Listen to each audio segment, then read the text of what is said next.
Super Mario Bros. 3. What a great piece of platforming perfection we have here.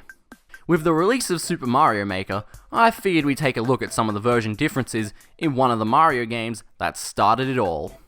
Much like Super Mario World, there isn't really any big differences between versions, but since when does size matter?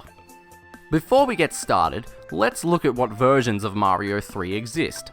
We of course have the Japanese release, which is a cartridge game and has nothing to do with the Famicom Disk System. This is because when Mario 3 came out in Japan in 1988, cartridges were already capable of holding more than the 112 kilobytes of memory that the Disk System discs could hold. That, and also cartridges could have extra chips in them. You know the Super FX chip, yeah?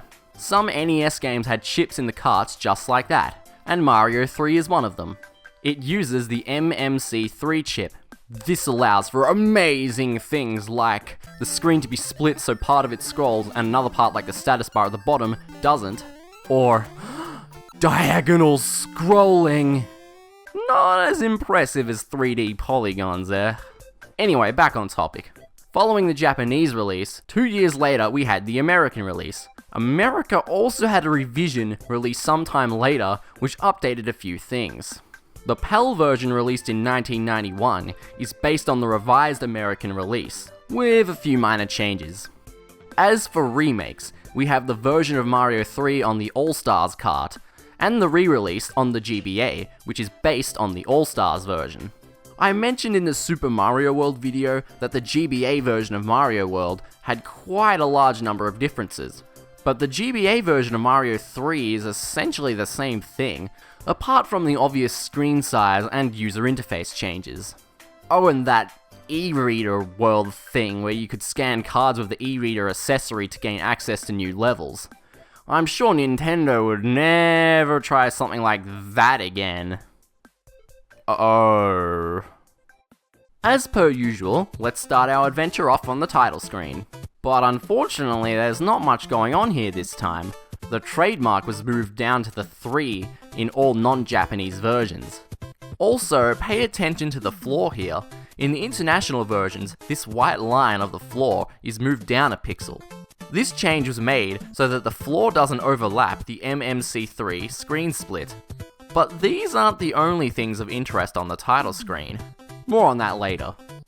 Probably the most obvious difference between the Japanese and international versions is the level fade-in effect. In both versions, the screen is enveloped by black when you enter a level.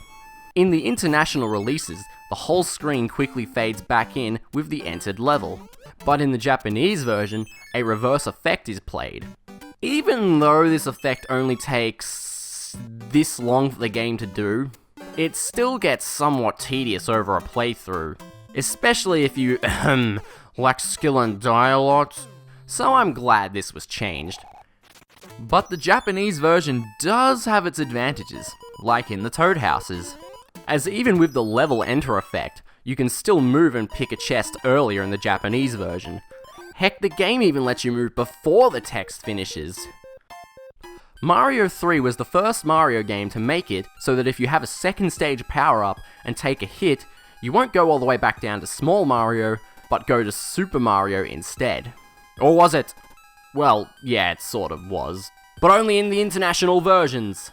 Yeah, if you take a hit as Raccoon in the Japanese version, it's back to regular small-sized Mario for you. Take a hit in any suit and it goes flying off, revealing Mario's small size to the world.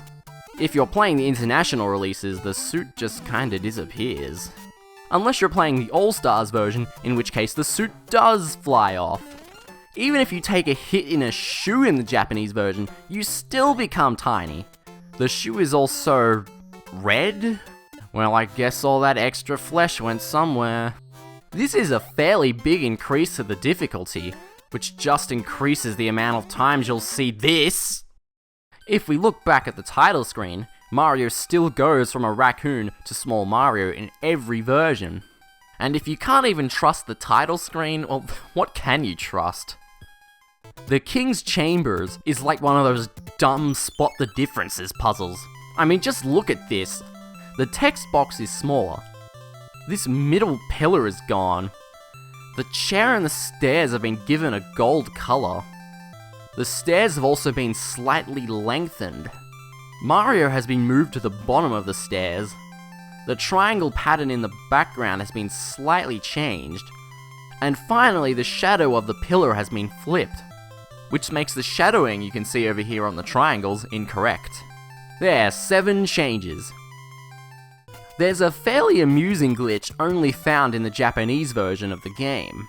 If you're on a raft in World 3 and then use a warp whistle, you can actually move onto the water in the warp zone. You gotta love these out of bound... what? Yeah, we're stuck here now unless we use another warp whistle. Time to reset the game.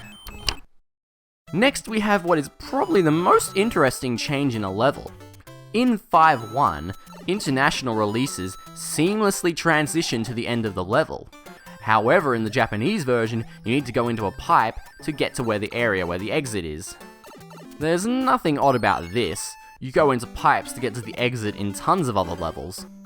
What makes this one interesting though, is that if you use a P-Wing to fly up on top of the wall to the left, you trigger the item of the level's bonus room to appear under the level clear. This causes the text to become all glitched out. By removing the transitional pipe, they make this glitch impossible in the international versions. And now for the final level change. Yeah, I wasn't lying when I said the last one was the most interesting, considering I only have 2 to choose from. At the end of the battleship level in World 8, it's easy to get out of the water as there's a block missing from the ship here. Only in the international versions though. In the Japanese version, the ship was actually finished being built. It's still possible to jump back out here, you just need some good timing. After the game is beat, we get to see the names of the places that Mario has been. All those kings couldn't make up their minds though, as the names change depending on the version. The main differences are between the first American release and the revision/PAL version. The first one, Grassland, is the only one that stays the same.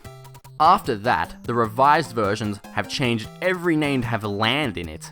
So Desert Hill becomes Desert Land, Oceanside becomes Waterland, Big Island becomes Giant Land, The Sky becomes Skyland, Iced Land becomes Iceland, Pipe Maze becomes Pipe Land, and Castle of Koopa becomes Darkland.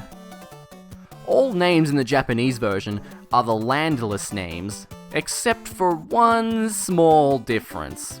Castle of Cuppa? Yep, Bowser sure likes to drink, like in Super Mario Kart here. Not that this is Mario 3, but when am I ever going to talk about this? Peach and Bowser both had their victory animations changed in the international versions. Peach throws her bottle up and Bowser pumps his fists. But if we look at the Japanese version, whoa, Peach is getting tipsy and Bowser is just chucking it down. Maybe this was when... nah. Did you know that if you beat the game and then start a new one, you'll have a full inventory of P-Wings? Well, you do now. However, it's actually impossible to progress back to the title screen after beating the Japanese version. No title screen means no new game, so no P-Wings for them.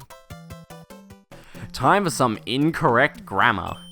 Yeah, you guys probably knew this one would be here. This toad right here is known for some pretty poor grammar. Your is meant to be your. The only problem is that there isn't enough room in this text box to fit the correct spelling in, so they just left it incorrect. Until the American revision/PAL version anyway, where they changed the sentence so it's grammatically correct, and fits inside the text box. But I guess someone at Nintendo didn't get the memo, as all English versions of All-Stars use the incorrect version. Gee, speaking of people not getting the memo, here's another instance of it. At the end of World 2, the letter from Toadstool mentions something called Karibo Shoe in the American version.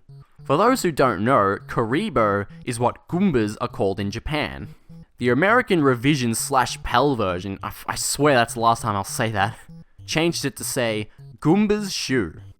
I actually find this hiccup by the localization team quite funny, as it's still acceptable to refer to the shoe as being owned by Karibo or Goomba.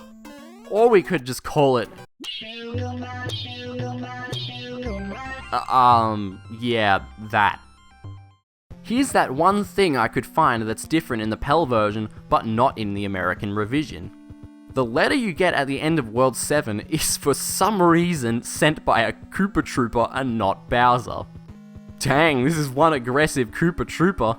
His castle? Did he overthrow Bowser now? Joking aside, I have zero clues why it was changed to this. Usually there's at least some reason why something is changed, but there's just no reason for this change. Well, that's all the differences I have for you guys right now. Sometimes I get so bored having to play through the same game multiple times to get footage for these videos. I don't think I want to touch another 2D Mario for a while. Now, where's that Mario Maker?